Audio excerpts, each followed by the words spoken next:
आज से ठीक 1 साल पहले, जून 2025 में, मैं मेरे बेड पर लेटा हुआ था। शाम का टाइम था, लगभग 4 बज रहे थे। मैं मेरा फ़ोन चला रहा था। फ़ोन में मैं बेसिकली इंस्टाग्राम चला रहा था, रील देख रहा था, कभी ट्विटर चला रहा था, कभी कोई गेम खेल रहा था, कभी यूट्यूब देख रहा था। रैंडम डूम स्क्रॉलिंग वगैरह है और डूम। तो अचानक से मुझे उस टाइम पर एक अननोन नंबर से कॉल आती है। ट्रू कॉलर ने कोई XYZ नाम बताया, मैं यहाँ पे बताऊँगा नहीं, एंड मैं उस इंसान को ऑब्वियसली नहीं जानता था। मैंने कॉल पिक करी और हमारी बात शुरू हुई। वहाँ पर उसने बताया कि उसकी एक फाइनेंशियल कंपनी है, जो फाइनेंस ट्रांज़ैक्शन से रिलेटेड कुछ काम करती है रियल एस्टेट में। उनके डिफरेंट प्लेसेस पर अलग-अलग क्लाइंट्स हैं। देन उन्होंने बताया कि वो एक ऑर्गेनाइज़ेशन से हैं और मेरा इंटरव्यू लेने के लिए उन्होंने मेरे पास कॉल करी है। ये बात सुनकर आपको लग रहा होगा कि मुझे कोई डेट मिलेगी, कोई टाइम मिलेगा कि इस जगह पर आना है, इस डेट को आना है, इस टाइम पर आना है, आपका इंटरव्यू होगा। लेकिन नहीं, ऐसा बिल्कुल भी नहीं था। उन्होंने राइट एट दैट मोमेंट उस ही कॉल पर मेरा इंटरव्यू लेना शुरू कर दिया and I was completely stunned. My brain was like, what the hell is going on? I was not ready at all. मैं बस फ़ोन चला रहा था, चिल कर रहा था। मेरा ब्रेन, मेरी बॉडी फुल रिलैक्स मोड में थी। मैंने दूर-दूर तक नहीं सोचा था कि मुझे अब इंटरव्यू फेस करना पड़ जाएगा। देन यहाँ से मेरी कितनी सारी बेवकूफ़ियाँ मैंने करी, वो आप सुनो। सबसे पहले जो बेवकूफ़ी मैंने करी, तो उस टाइम पर क्या हुआ था कि मेरी जो ग्रेजुएशन है वो रिसेंटली कंप्लीट हुई थी। मैं एक BBA ग्रेजुएट हो गया था। उस टाइम पर मेरे समर वेकेशंस चल रहे थे, MBA शुरू होने से पहले। BBA खत्म, MBA शुरू, इन दोनों के बीच में जो समर गैप था, समर वेकेशंस थी, वो चल रही थी। मेरे मन में सिर्फ ये चल रहा था कि अब कॉलेज जाना है थोड़े टाइम में, MBA शुरू हो रही है। लेकिन जैसे ही मुझे उन्होंने बताया कि ये कॉल मेरे पास इंटरव्यू के लिए आई है, मुझे लगा कि मेरे कॉलेज वालों ने रेफर किया होगा, ये बच्चा है, इसका इंटरव्यू ले लो, इसको प्लेस आप कर सकते हैं। तो मुझे उस टाइम पर ये लगा कि मेरे कॉलेज ने मेरा कॉन्टैक्ट दिया है, तो मैंने सामने से पूछ लिया उनसे। सबसे बड़ी गलती मैंने यहाँ पे पहली कर दी। मैंने उनसे पूछा कि आपको मेरा नंबर किसने दिया? देख लो मेरी शेमलेसनेस। मैंने लिटरली उनसे ये पूछा कि आपको मेरा नंबर किसने दिया?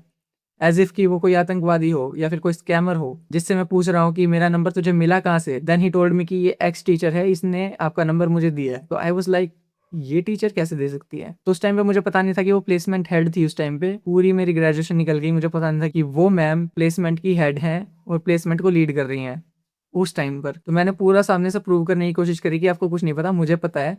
ये मैम आपको नंबर नहीं दे सकती। कर दी मैंने बेवकूफ़ी। अरे भाई, इंटरव्यूअर कह रहा है कि उसको वहाँ से नंबर मिला है, तो मिला है। तू क्यों उसमें ज़्यादा अपनी टाँग अड़ा रहा है? क्यों अपने आप को प्रूव करने की कोशिश कर रहा है? दिया होगा, तुझे उससे क्या लेना-देना कि किसने तेरा नंबर दिया? तू बस इंटरव्यू पे फ़ोकस करना, तुझे जॉब चाहिए या नहीं? तो मुझे वहाँ पर ये बकवास सवाल बिल्कुल नहीं करने चाहिए थे। ये मेरी पहली गलती। आप बिल्कुल भी मत करना, अगर आपके पास ऐसी कभी सिचुएशन आ जाए, आपके पास कभी रैंडम इंटरव्यू की कॉल आ जाए, तो ऐसी गलती कभी मत करना। सामने वाला जो बोले उसको मान लेना और बस इंटरव्यू चलने देना स्मूथली। कोई भी फालतू का सवाल मत करना तुम। तो फिर क्या होता है कि वो मेरे बारे में पूछते हैं कि आप क्या करोगे? आप क्या स्पेशलाइज़ेशन लोगे MBA में? आपका फ़ेवरेट सब्जेक्ट क्या है? तो मैंने वहाँ पे स्पेशलाइज़ेशन में कहा कि मैं लूँगा HR प्लस मार्केटिंग। लेकिन जो वो जॉब ऑफ़र मेरे पास लेके आए थे, वो था फाइनेंस से रिलेटेड और मैं ले रहा था HR प्लस मार्केटिंग। तो फिर सामने से वो बोलते हैं कि ये जॉब तो फाइनेंस की है, तो आप HR मार्केटिंग क्यों लेंगे? तो फिर मैं बोलता, देखिए ये तो मेरी प्रेफ़रेंस थी HR मार्केटिंग की। मैं हमेशा से ये लेना चाहता था, यही कॉम्बिनेशन लेना चाहता था मैं, क्योंकि मेरा कॉलेज डुअल स्पेशलाइज़ेशन प्रोवाइड करता है, इसलिए दोनों HR plus marketing. Then he says कि जॉब तो मैं फाइनेंस की लेके आया हूँ, तो आपको फाइनेंस लेनी पड़ेगी उसके लिए।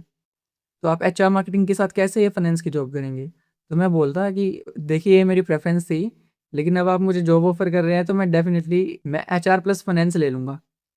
देन वो सामने से बोलते हैं, एचआर एंड फाइनेंस का कोई अच्छा कॉम्बिनेशन नहीं बन रहा, फाइनेंस एंड मार्केटिंग ज़्यादा सेंस बनाते हैं। फिर यहाँ पे मैंने कर दी एक और बहुत ही बुरी गलती। ठीक है, आप कह रहे हैं तो मैं फाइनेंस ले लूँगा, प्राइमरी में फाइनेंस ले लूँगा, सेकेंडरी में मेरी मार्केटिंग ले लूँगा। जो मेरी ओरिजिनल जो प्रेफ़रेंस थी एचआर एंड फाइनेंस, मैंने उन दोनों को ड्रॉप कर दिया। फाइनेंस को मैंने प्राइमरी में रख दिया और मार्केटिंग को सेकेंडरी कर दिया, एचआर को बिल्कुल निकाल दिया। यहाँ पे ये बड़ी गलती मेरी इसलिए हो गई क्योंकि यहाँ पे मेरी क्लैरिटी पर सवाल उठ गए कि मैं मेरे गोल्स के लिए ही क्लियर नहीं हूँ। एम्प्लॉयर ने मुझे इतनी जल्दी गुमराह कर दिया, मेरी प्रेफ़रेंसेस बदल दी, मेरी चॉइसेस को इतनी जल्दी कंट्रोल कर लिया, तो क्या करूँगा मैं आगे जाके? वहाँ पे मैंने बहुत ही ज़्यादा ईज़िली अपनी प्रेफ़रेंसेस बदल दी। एम्प्लॉयर मुझे टेस्ट कर रहा था। एम्प्लॉयर ने कहा कि फाइनेंस होनी चाहिए, तो मैंने तुरंत मान लिया। ना मैंने खुद को डिफेंड किया, ना मैंने मेरे गोल्स समझाए, ना मैंने मेरी क्लैरिटी दिखाई, कुछ भी नहीं दिखाया, ना मैंने खुद पर भरोसा दिखाया। मैंने बस खुद को एक क्लाउन दिखा दिया, या फिर मैंने अपने आप को एक ऐसा गधा दिखा दिया जिसको गाजर दिखाओगे वो उधर चल पड़ेगा, जिधर गाजर दिखाओगे वो उधर चल पड़ेगा। वैसे ही मुझे जॉब दिखाई गई और मैं उस तरफ चल पड़ा। उसके लिए जो करना पड़ेगा मैंने वो किया। मतलब फाइनेंस की जॉब थी, मुझे बोला गया कि फाइनेंस ले लो, तो मैंने फाइनेंस चूज़ कर ली बिना कुछ सोचे समझे, तुरंत। और ना मैंने मेरे प्रेफरेंसेस को डिफेंड किया कि मैं एचआर मार्केटिंग क्यों बोल रहा था। और किसी और के कहने पे मैंने तुरंत मेरी स्ट्रीम चेंज कर ली। वो उस टाइम पे करी नहीं थी, लेकिन मैंने कह दिया था कि मैंने कमिटमेंट कर दी थी कि मैं चेंज कर लूँगा, अगर आप कह रहे हो कि आप जॉब दे रहे हो, तो मैं आपके अकॉर्डिंग मैं फाइनेंस प्लस मार्केटिंग कर लूँगा। जबकि उन्होंने कहा था कि आप फाइनेंस प्लस मार्केटिंग ले लो। मुझे नहीं पता कि ये कितना ये कॉम्बिनेशन सही है, कितना ये बढ़िया है। लेकिन मैंने गधों की तरह, क्लाउन की तरह उसको मान लिया। वहाँ पे एम्प्लॉयर की नज़रों में प्रूव हो गया कि मैं एक गधा हूँ, कि मैंने उसने जो भी बोला मैंने वो मान लिया। मुझे गुमराह करना बहुत आसान है, मुझे पागल बनाना बहुत आसान है। मैं धंधा नहीं कर सकता। और मैं धंधे में आ गया तो धंधा नहीं चला पाऊँगा। एम्प्लॉयर को सीधी बात यही लगी होगी कि मैं इतनी जल्दी भुलावे में आ गया और खुद की चॉइस को डिफाइन नहीं किया, कुछ नहीं किया, गिव अप कर दिया सिंपली। एक लूज़र वाला माइंडसेट मेरा दिख गया वहाँ पर। मैं यहीं पे ही उनकी सोच से बाहर हो गया था, लेकिन फिर भी उन्होंने इंटरव्यू को जारी रखा। देन उन्होंने मुझसे कुछ क्वेश्चंस किए फाइनेंस के, जो कि ऑब्वियसली मुझे नहीं आते थे, क्योंकि फाइनेंस मेरी कभी भी प्रायोरिटी नहीं रही थी और ना मैंने कभी इंटरेस्ट से इसको पढ़ा।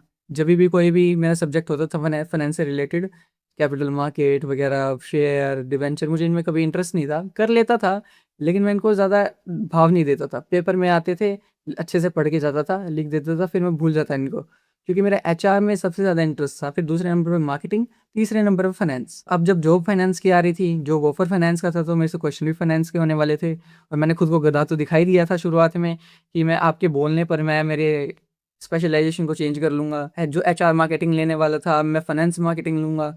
एचआर को बिल्कुल ड्रॉप करके मैंने वहाँ पे गधा बना तो दिखाई दिया था। तो फिर यहाँ पे मुझसे क्वेश्चंस पुट अप करे गए फाइनेंस के। वहाँ पे मुझसे अकाउंट के क्वेश्चन पूछे गए, जिसमें अकाउंटिंग रेशियोज था, जो मुझे आज तक कभी नहीं पढ़ा मैंने। हमेशा मैंने स्किप किया है, क्योंकि 15-16 जितने भी रेशो होते हैं मैंने कभी नहीं पढ़े, वो कभी इनको भाव नहीं दिया, क्योंकि मुझे मैं कभी एफर्ट नहीं डालना चाहता था मेरे दिमाग से। I hate maths. मेरी मैथ्स से नफरत बहुत पहले से शुरू हो गई थी। फोर्थ क्लास से मैं मैथ्स में बिगड़ता गया। फोर्थ क्लास से मैथ मेरे हाथ से निकलती गई। फिर 9th क्लास में क्या हुआ, मैथ्स इतनी टफ लगती थी मुझे 9th क्लास में, कि जो स्कूल में जो एग्जाम होते थे, टेस्ट होते थे, मिड टर्म्स होते थे, सितंबर वाले जो एग्जाम्स होते थे ना, हाफ ईयरली, उनमें मैं कभी भी मैथ्स में पास हुआ ही नहीं। चाहे क्लास टेस्ट हो, चाहे यूनिट टेस्ट हो, चाहे मिड टर्म्स हो, किसी भी एग्जाम में मैं एक बार भी मैथ्स में पास नहीं हुआ। सिर्फ मैथ्स में ना, किसी में भी पास नहीं हुआ। मैं पूरी 9th फेल हुआ। बस सिर्फ एक बार मैंने 9th में मैथ्स का पेपर पास किया, वो था सीधा फाइनल, जो कि मार्च में होते हैं। सीधा सीधा मैंने एक फाइनल पेपर में मैंने मैथ्स को क्लियर किया। क्योंकि वहाँ पे तो करना था, अगर नहीं करता तो बैक लग जाती वहाँ पे, फिर मुझे मैथ्स का पेपर दोबारा देना पड़ता।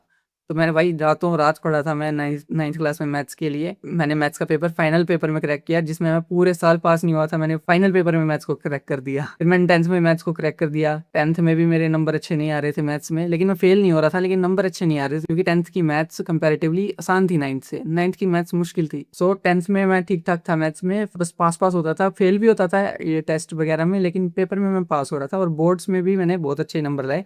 वहाँ पे मैंने ली थी बेसिक मैथ्स।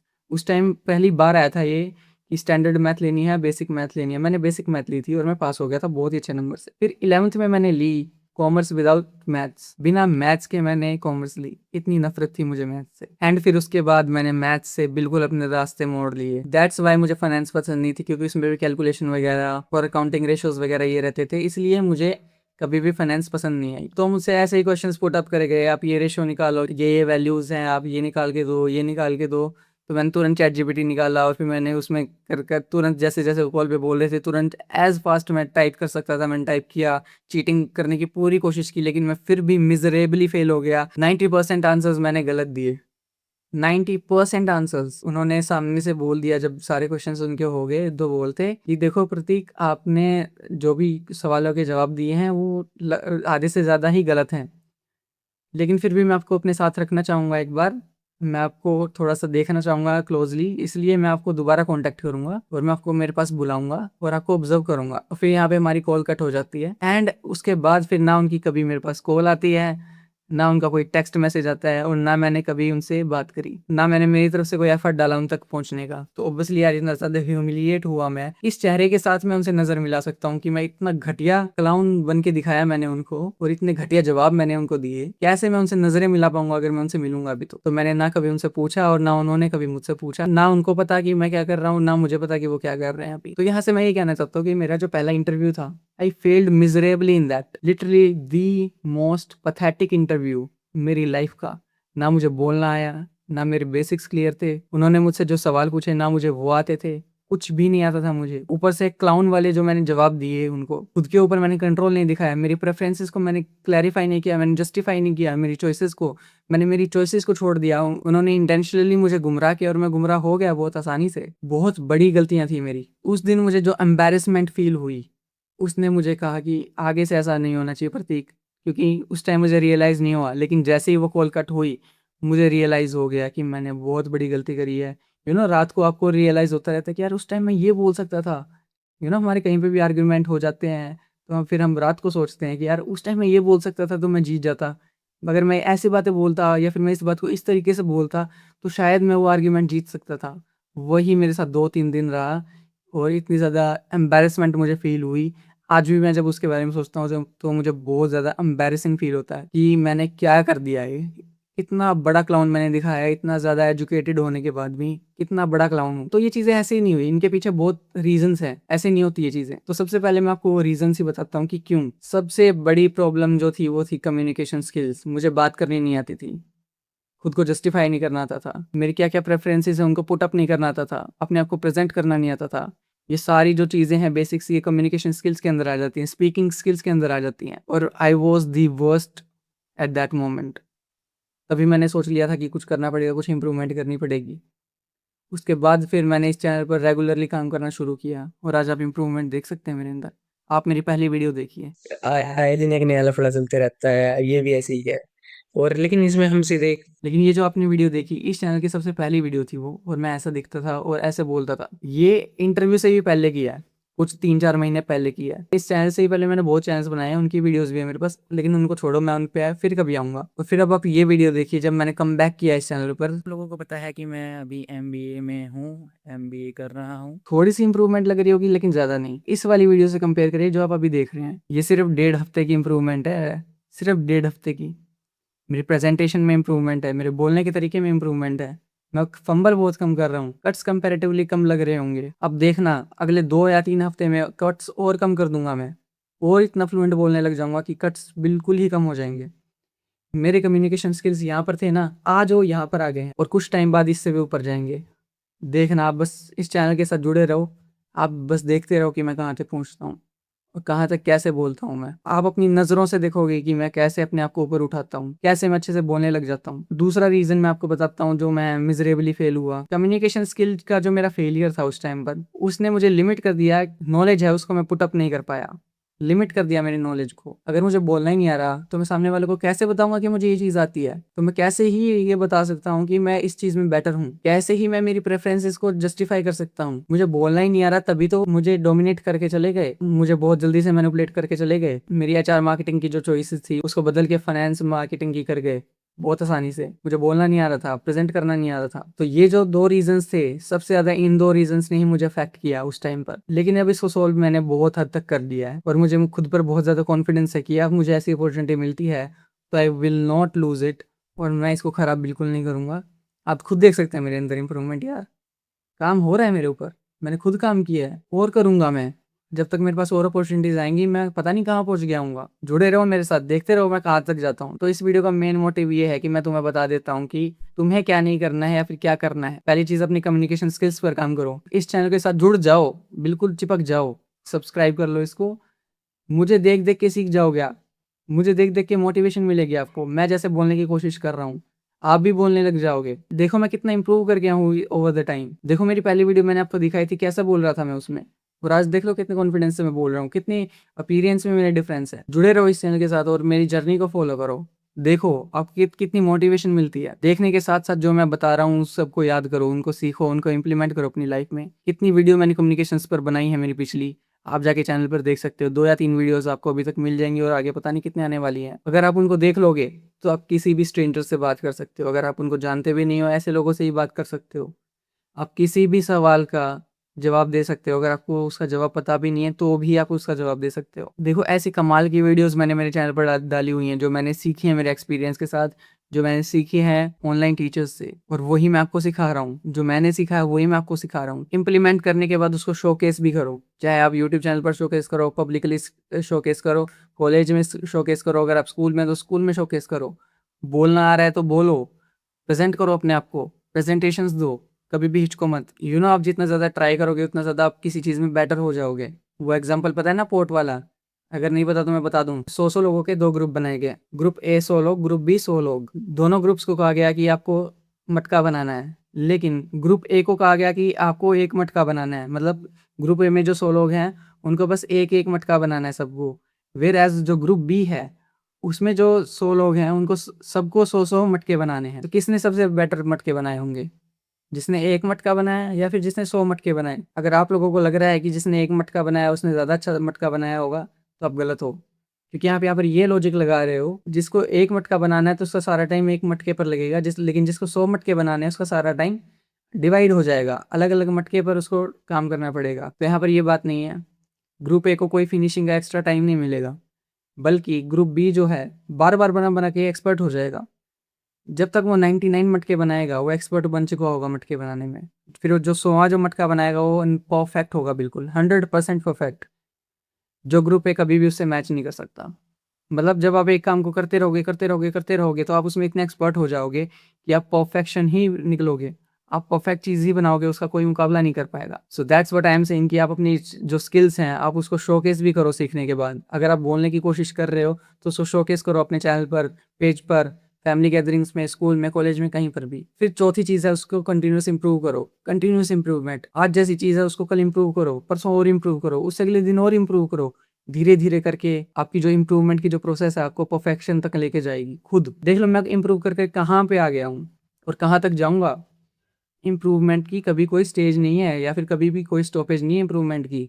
अगर आप आज इम्प्रूवमेंट करने लग रहे हो तो वो चलती रहेगी। अगर आपको आज लग रहा है कि आप परफेक्ट हो, लेकिन परफेक्ट नहीं हो आप, वहाँ से भी परफेक्ट और हुआ जा सकता है। इसकी कोई लिमिट नहीं है। आज आईफोन्स को देख लो आप, परफेक्ट फ़ोन्स हैं, कोई लैग की दिक्कत नहीं है, टॉप एंड गेम चला देता है, टॉप एंड कैमरा है, बैटरी भी पूरे दिन चलती है, परफेक्ट फ़ोन है। लेकिन फिर भी हर साल वो अपने डिवाइस पर काम करते हैं और उसको इम्प्रूव करते हैं, परफेक्ट को और ज़्यादा परफेक्ट बनाते हैं हर साल। अगर वो ये सोचने लग जाए कि हमारा फ़ोन तो ऑलरेडी परफेक्ट है तो कैसी इनोवेशन होगी? क्या आईफोन आज जहाँ पर बैठा है, क्या आईफोन इतने बढ़िया होते हैं एप्पल के? क्या एप्पल आज जहाँ पर बैठा हुआ है, बिलियन डॉलर्स की जो कंपनी बन के बैठा हुआ है, क्या होता है ऐसा? GTA वाई सिटी देख लो आप। GTA वाई सिटी 1990s का गेम है। कैसे ग्राफिक्स का था उस टाइम का, बेस्ट गेम था, परफेक्शन गेम था। आज के टाइम का आप उसके कंपेयर करोगे तो डेफिनेटली पीछे है, लेकिन जब वो आया था उस टाइम का गेम कितना टॉप का था वो। और आज देख लो GTA 6 आने वाला है और देख लो कितनी प्रोग्रेस कर ली है उन्होंने। अगर वो GTA वाई सिटी को वहाँ पर सोचते कि ये कोई गेम है तो क्या वो आज GTA 6 बना पाते? बिल्कुल नहीं बना पाते। 1 घंटे के अंदर 1 बिलियन डॉलर्स की प्री बुकिंग कर ली उन्होंने। इतना बढ़िया गेम बनाया, पूरे दुनिया बेसब्री से वेट कर रही है गेम की। लेकिन उन्होंने भी शुरू किया ना GTA Vice City, GTA San Andreas, GTA 1, 2, इनसे शुरू किया ना, तो टाइम के हिसाब से परफेक्शन बदलती है। वाई सिटी उस टाइम की परफेक्शन थी, GTA 6 आज के टाइम की परफेक्शन है, GTA 7 शायद उस टाइम की परफेक्शन रहेगी। तो काम करते रहो, आप हर टाइम की परफेक्शन को पहुंचते जाओगे। मेरी आज की टाइम की ये परफेक्शन है, कल जो मैं इंप्रूवमेंट के साथ आऊँगा वो कल की परफेक्शन होगी मेरी।